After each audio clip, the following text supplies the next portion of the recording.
Hello, good evening, and happy January 30th. January 30th. And if today is your birthday, I wish you a wonderful birthday, a happy birthday, and I hope you have an amazing year to come. So today we're going to be reading from The Secret Language of Birthdays, your complete personology guide for each day of the year by Gary Goldschneider and Joost Elfers. So let's learn a bit about this day. The day of take charge. Month, January, day 30. Your sign is 9 to 11 degrees Aquarius. You are an Aquarius 1 sun sign, and you are a fixed air sign. All right, what do we got? Those commanding personalities born on January 30 are born to lead. They have a great talent for guiding, entertaining, teaching, explaining, and in general, making their ideas clear to others. It is most often these communication skills that lend them the power to head families, businesses, or civic organizations, and indeed their inspirational quotient. Their inspirational quotient is very high. Rarely dictatorial in their outlook, those born on this day are happiest when they are building something from scratch, getting in there on the ground floor, and directing the project from first go. When required by life to administer to existing structures, their impulse is often to scrap them and start all over again, thereby giving their undeniably personal stamp to the new version. January 30 people pride themselves on having very good judgment. Consequently, when crisis arises, they are in their element.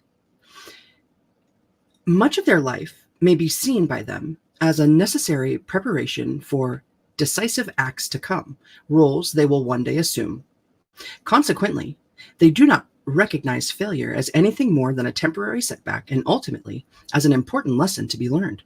Somewhat ruthless, these individuals will let very few things stand in their way, so convinced are they of their moral correctness.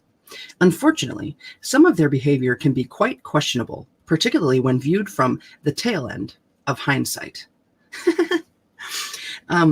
Not commonly, January 30 people are very much concerned with their image. Did I say not uncommonly? January 30 people are very much concerned with their image and will sometimes sacrifice their ethical principles to come out smelling like a rose rather than a fish. Hey, Therasia and Rose, welcome in. Happy Tuesday.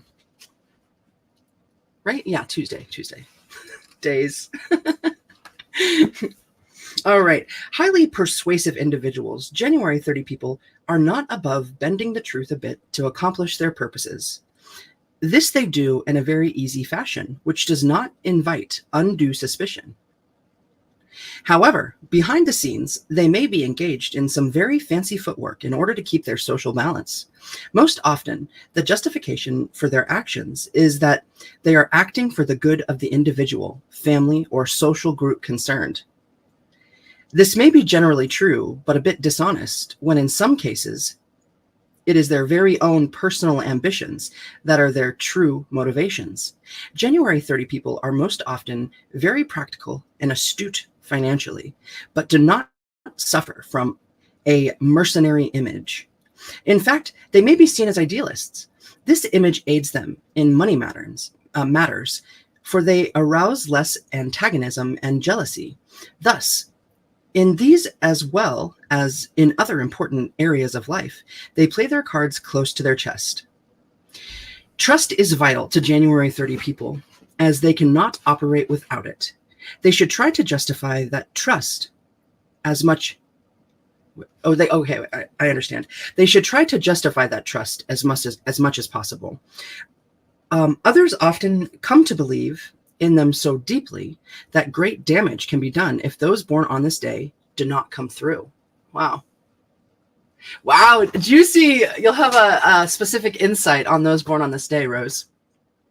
All right, numbers and planets.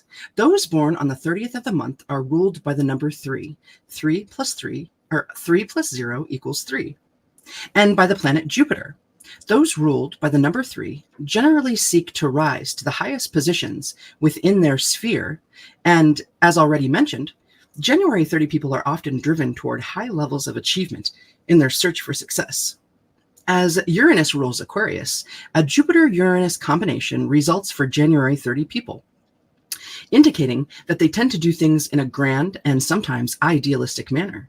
Because those ruled by the number 3 are characterized by love of independence, January 30 people generally do best working on their own, without too many external rules and limits placed on them. In tarot, the third card of the major arcana is the Empress, symbolizing creative intelligence. She is the perfect woman, the ultra-feminine Mother Earth nurturer, who embodies our dreams, hopes, and aspirations. This card represents positive traits of charm, grace, and unconditional love, but also negative traits of vanity and affection, as well as an intolerance for imperfection. In health, those born on January 30 may experience difficulties with their circulatory system and with their lower limbs. Paying more mind to their health is important, since they tend to ignore what is wrong with them. As January 30 people are highly active, they may have to find time for rest periods, particularly with advancing age. Afternoon naps may be suitable for them.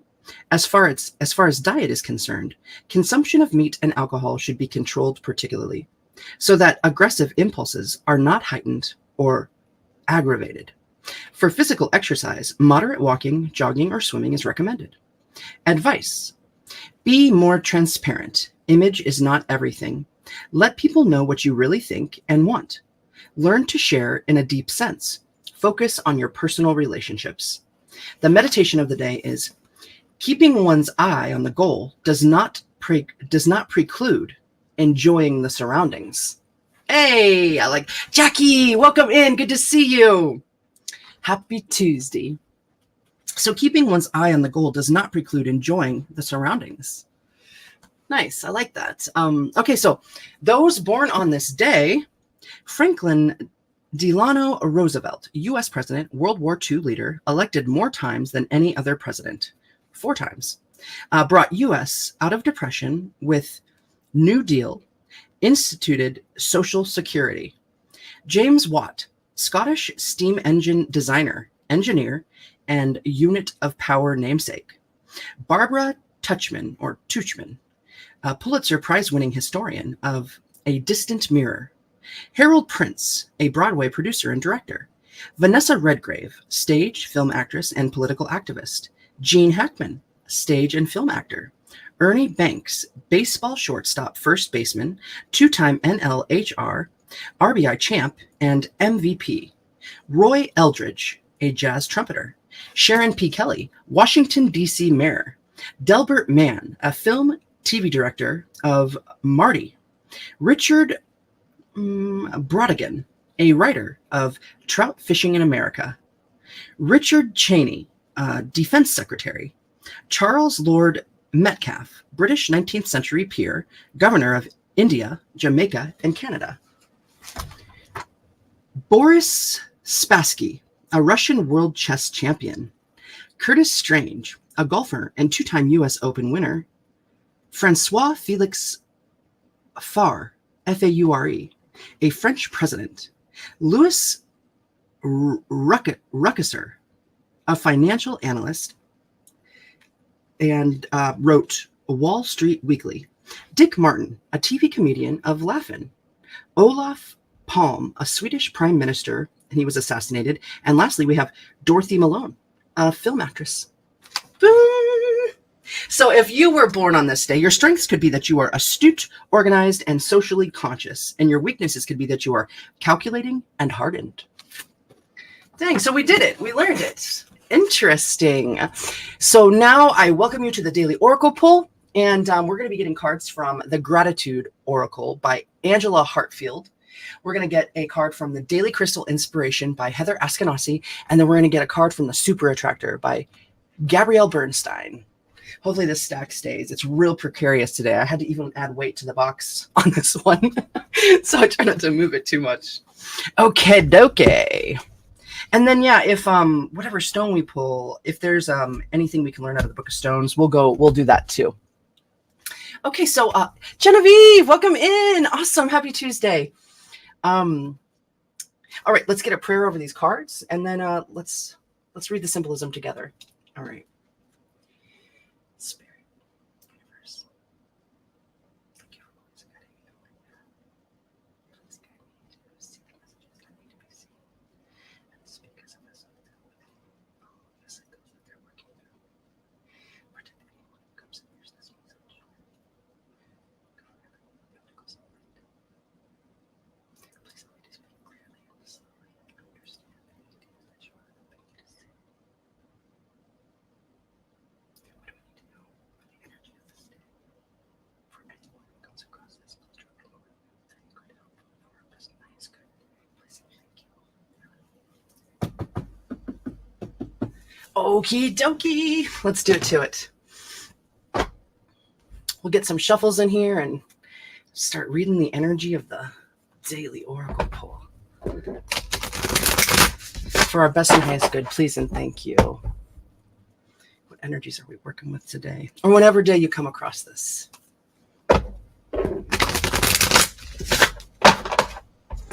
Ooh, I miss the Upper Peninsula. I was thinking about the Upper Peninsula today. All right, for our best and highest good, what could we learn to help us on our travels? Whoa, that's a huge old stack. Put you right back. There it is. Okay. Oh my gosh. Adventure. Wow. It's gorgeous. Let's take a look. For 7, trust in the unseen, trust in the unknown. Oh yeah. What am I covering with my finger there? Here, I'll hold it down here instead. Oh, it's like a flying fish. Oh my. Okay. Adventure, but not just any adventure. Adventure that is divinely guided by spirit. In the perfect timing. Oh my gosh, too. It's like a stag as the head here. And then it has like eagle's wings at the base of this ship. There's not just one flying fish. There's a bunch of flying fish. So like there's also an owl perched on top of the sail.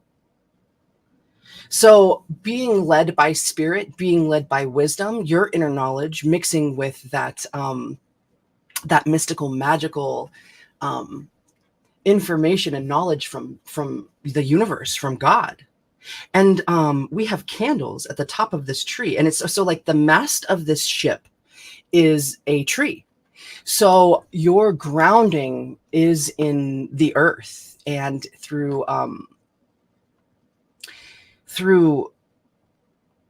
taking the time to see the beauty of nature, being grounded in it, and spending time cultivating that relationship with nature and Sophia and all of the cycles therein.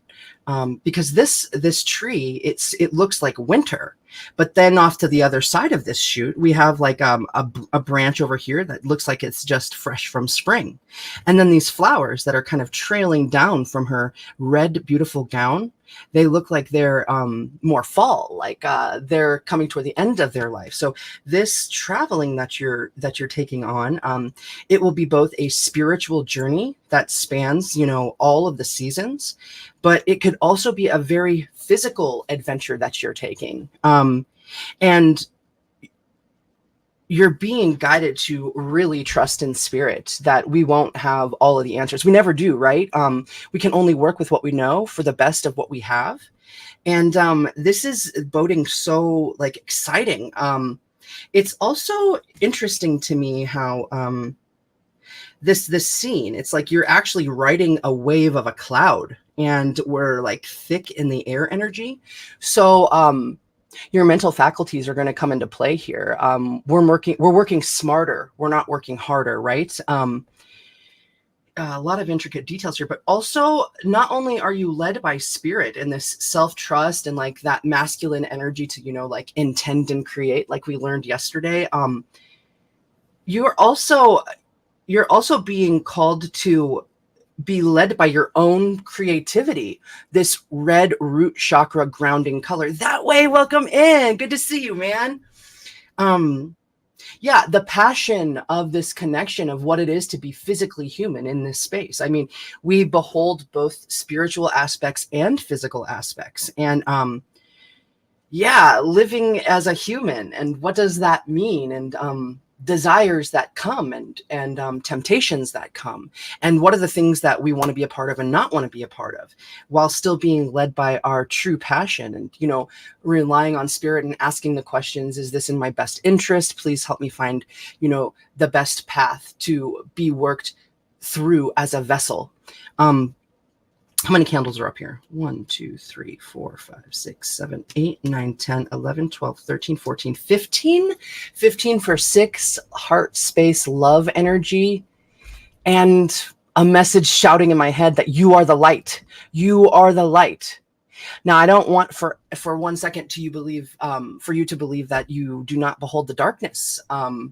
There seems to be a big push in a lot of woo-woo crew, a lot of card readers that will say that you must only focus on the positive. And I do think it's really important for us to focus on the positive, but it is important to understand the darkness and to behold that is a part of who you are. It is where we come from. There is a blending of the two at all times. Without the darkness, there could be no light. Without your understanding of what darkness is, there could be no light. You can embrace your shadow side and embrace your light side, and call on spirit to help you find your own intricate path, which involves a lot of adventure, a lot of soaring high, because you're also soaring above these mountains. And it's like, almost like, when I said that too, it's almost like you're getting an overhead view of what sort of adventure you really want to drop down into, almost like a choose your own ending type of book. Okay. I'm not trying to say that we have like all of this kind of control. What we do have control over is our thoughts and our reactions. But it's like these man, divinely guided opportunities, whatever they are that turn up in your life, it's giving you more choice. It's giving you more opportunity for adventure. And so also, because we've got these flying fish, just because we're in this air energy and your mental capacity is being called forth, you're also being reminded that you need to stay grounded within the emotion of who you are to be more genuine in your path, to really actually grow and learn. So we haven't even gotten to what's in this scene. I haven't even really looked, because there's a whole scene inside of this mast. Is that what it's called? The sail? No, the mast is what holds it up, right? The sail. Okay, I just wanted to hold it up for you to see, but I can't see it very well. I gotta really look. So immediately my intuition is saying that this is sort of the path that you're on, and the path that you're being called towards, is about just being a decent human being. I say that in lieu of saying breaking family curses, right? Ancestral curses. Because I've said this before, and I will espouse it again. While we all grow up in a social construct and a family, and we learn so many different things, different ways. All of the people we're learning from, and who they learned from, their parents, their family, on down.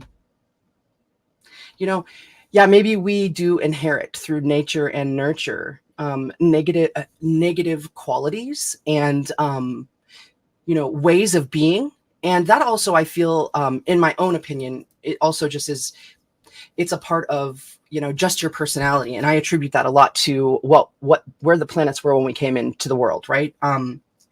But along with these curses, there are so many gifts, and we're at a particular time in history right now where we have so much freedom to do what we wish. And when you start to feel like you don't have freedom, I challenge you to pause and assess your situation, and to challenge your own thoughts about what is it that's really keeping you from being free. Is it your own thoughts? I find personally that's generally the answer. Now, that's not always the answer, and you have to be the one that can, judge through the intricacies. And, too, like people make a lot of statements about, never judge, never judge, never judge a book by its cover, all of this stuff, right?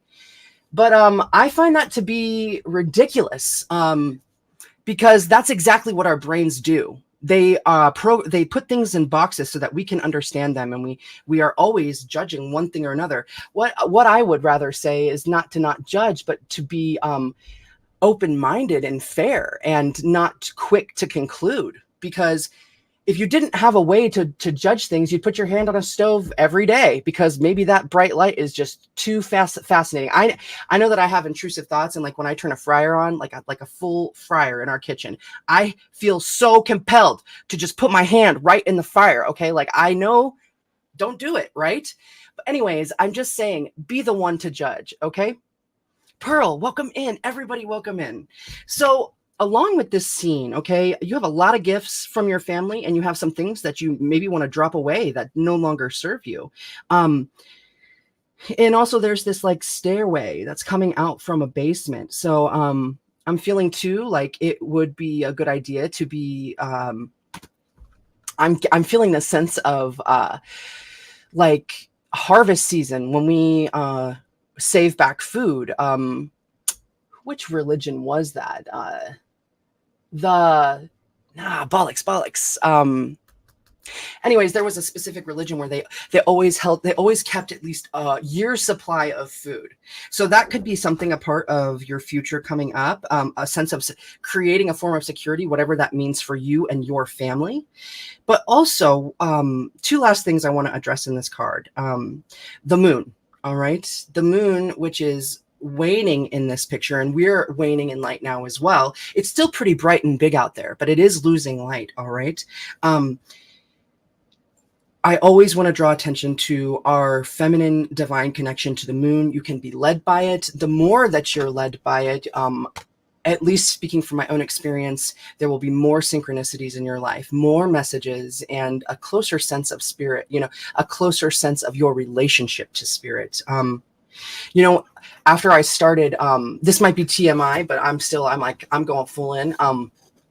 When I really started to study the moon and think about the moon every day, and like it really became a part of what my daily thoughts were, I would say within 6 months of that, my own chemistry, my own personal female cycle, it syncs with the moon.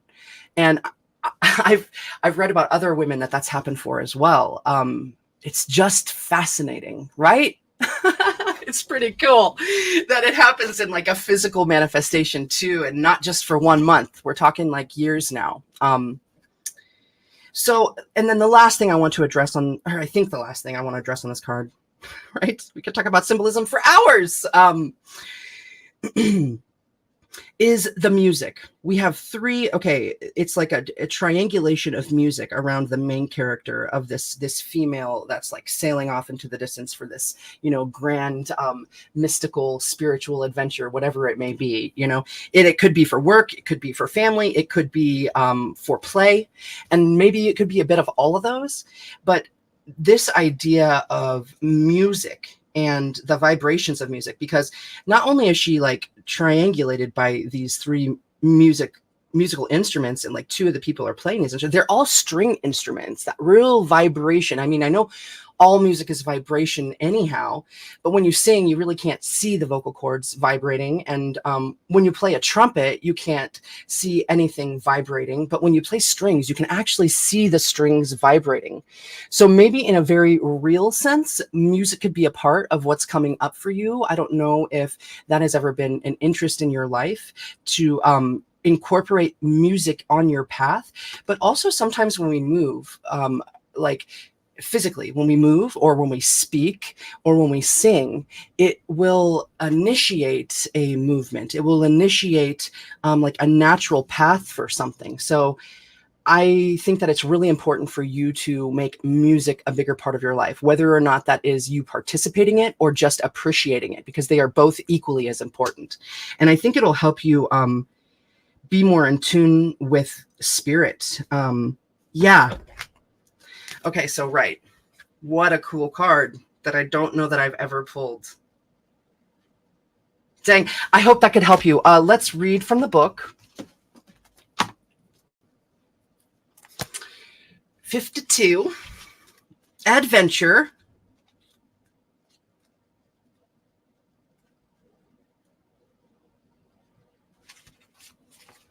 All right.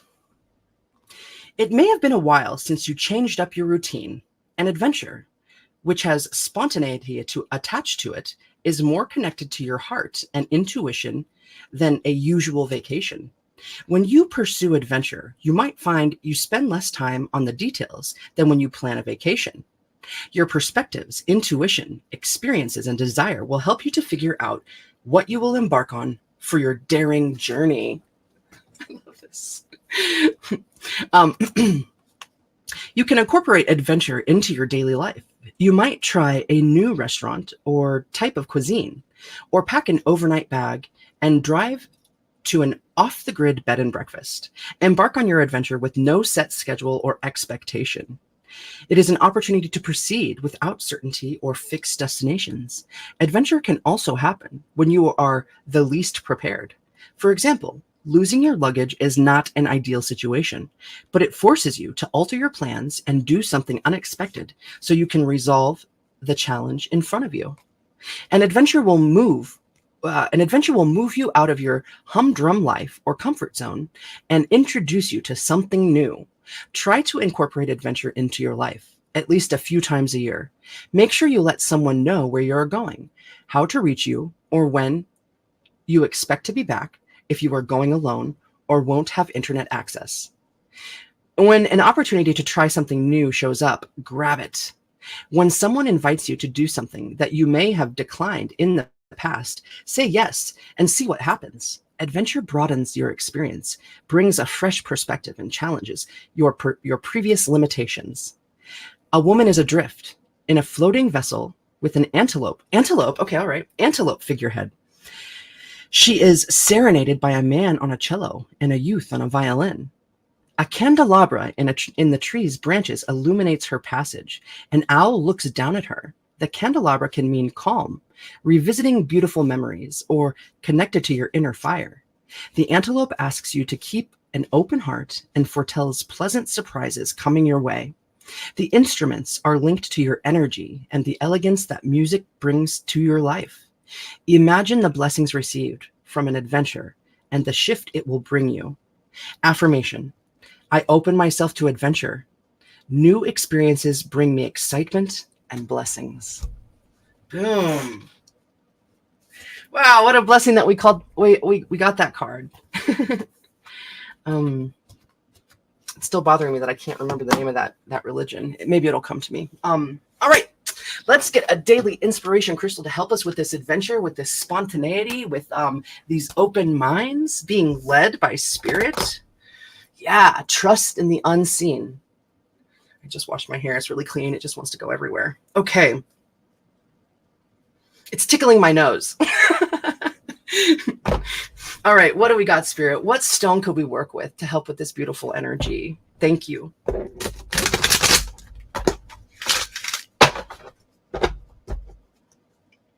Firmus and high is good.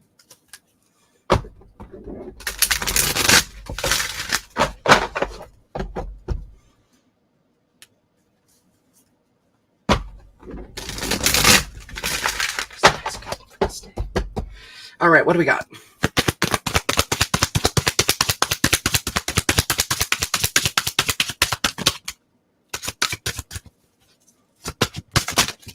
Rah! Okay, let's do it to it.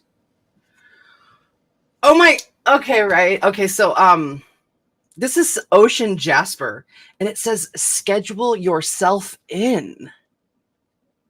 I don't have Ocean Jasper. Look at that. Schedule yourself in. Does that sound like an adventure? I don't know. That's what I thought when I read it, but maybe that's because I'm predisposed since that's what we were talking about.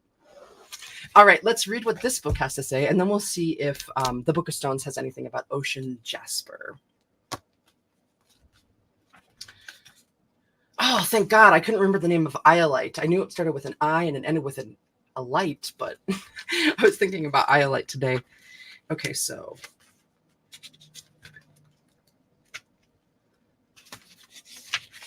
ocean jasper, schedule yourself in.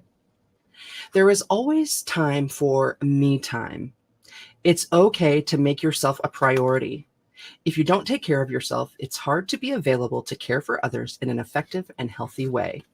Schedule a little time every day to ensure that you are nurturing and nourishing yourself properly. Take a break and treat yourself in some small way. You've earned it. If your day is so full that you can't schedule 5 minutes for yourself, then schedule 10. Self-care is not selfish. It's absolutely necessary in order to be the best version of you.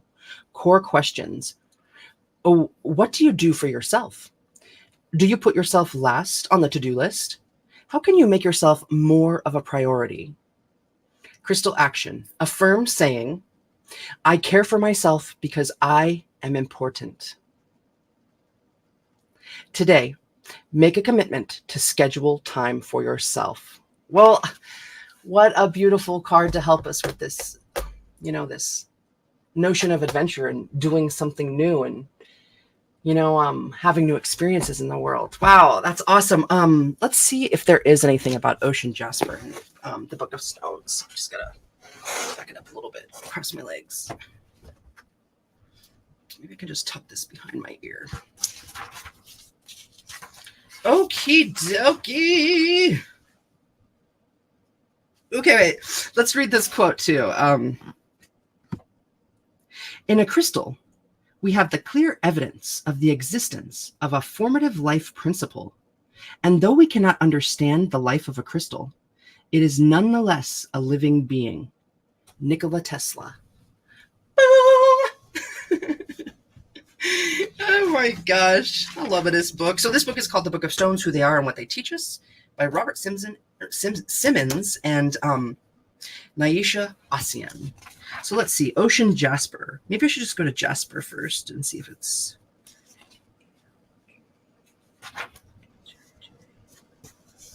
Jasper. Nope. Nothing about ocean jasper in here. Let's see if it is under O.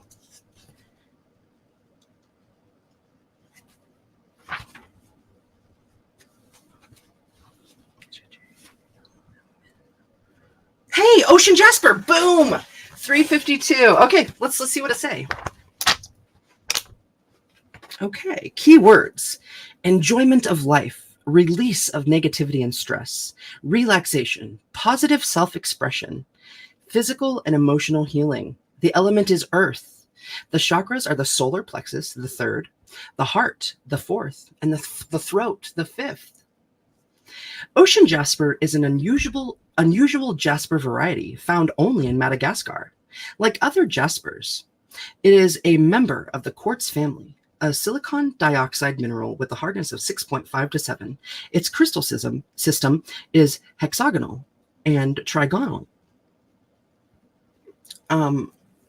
Ocean jasper's colors vary widely, including vivid shades of white, green, pink, red, and black. Its patterns are wild and indescribable, with banding polka dots, wavy lines, and scalloped edges, and multicolored florets.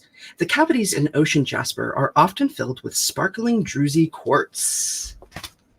Check out this picture.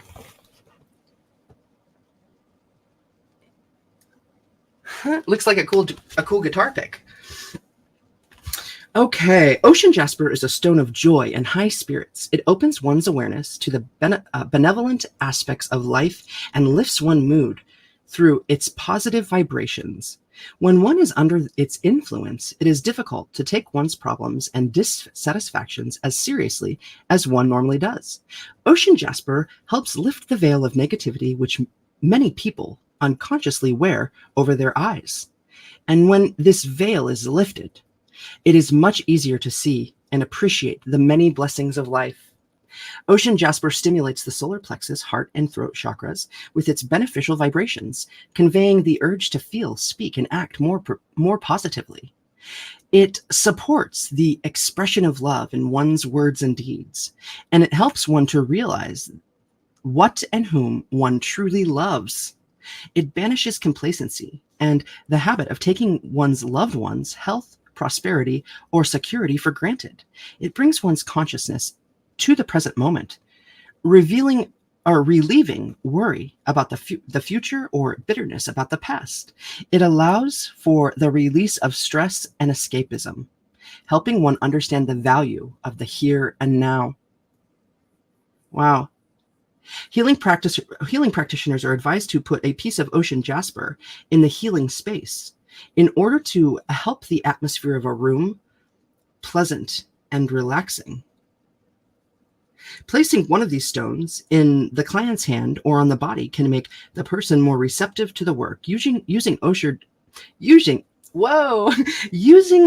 jasper in meditation will help one let go of thoughts and become centered. Ocean jasper harmonizes with all other types of jasper and with the quartz family: amethyst, sugilite, and or charoite or charoite. Add spiritual protection and purification to ocean jasper's wholesome energies. Wow. It's beneficial to wear or carry ocean jasper in social situations, the workplace, or anywhere that one will be among groups of people. The positive vibrations are amplified and spread through one's energy field to everyone nearby. Wow, right? That's a really cool observation. Thinking about a crystal's energy permeating our own human biofield and then it affecting everything. Boom. I took this off last night because I was doing some like major carpet cleaning and I forgot I did and I didn't know where I put it. And I like had a miniature panic attack last night for like a full 30 minutes and I finally found it. I set it on my bed. Oh my gosh. But what a juicy thought. I think about that too whenever I'm in a store or anywhere that I'm around another being, an animal or a human. And I mean like possibly aliens that I didn't know were aliens. But I think about that and how interesting it is to think about all of our energy fields bumping up, into each other and how that can really affect us, in, positive and negative ways, right? Positive and negative. Yeah. Okay. So we'll go to the end of this, even though there's much more coolness about this. Spiritually, ocean jasper reminds us to embrace the physical vehicle and physical world as temples for one's soul and the consciousness of creation. It assists one in locating and clearing limited or stuck patterns of energy that may create physical imbalance or disease. Emotionally, ocean jasper is a calming, soothing stone for the emotional body. It can help one maintain a centered emotional state and prevents overreaction or ego identification. Physically, ocean jasper supports the regeneration of tissues in the body, the healing of organs, and balancing of the glandular system. It is useful in stabilizing thyroid and adrenal secretions and assisting the endocrine system in balancing the body's biochemistry. Affirmation for this stone: I release negative patterns of thoughts, words, and deeds, which may adversely affect my emotional and physical self, and I embrace the many blessings of life. Boom. Well, thank you. That was great. All right, ocean jasper. It's on my list. Okay, y'alls. Let's get one last card for the day from the Super Attractor Oracle Message Deck. Okie doke. This way. Shuffles, and then we'll see what we get. For our best and highest good. This beautiful message today. Thank you so much.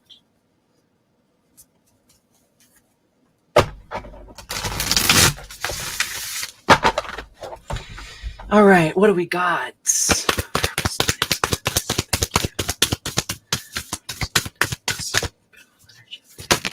Boom, there it is. Hey, we got this one earlier this month. When I merge my desire with faith, I can take action from a place of peace rather than control. Yes, okay, so we're highlighting this green heart space energy. Witch Moon, Trace B, I love you. So this, now that I've seen it that way, I'm seeing it that way again. To me, that looks like a continent from above, and it's almost like a snapshot from an angel's wing that's like looking down. This is also giving me the same feeling of the ship that's flying overhead in that 52 adventure card, and a bird's eye view of dropping down into life, because we are merging faith and desire. And that is what I was saying about being able to choose, to have like a more choose your own ending sort of scenario going on here. And it comes from that place of faith. All right. When I merge my desire with faith, I can take action from a place of peace rather than control. You are so loved and so blessed and protected. And yeah, there's a lot that you can learn and do to increase that spiritual protection around you. And it's as simple as a prayer in your head.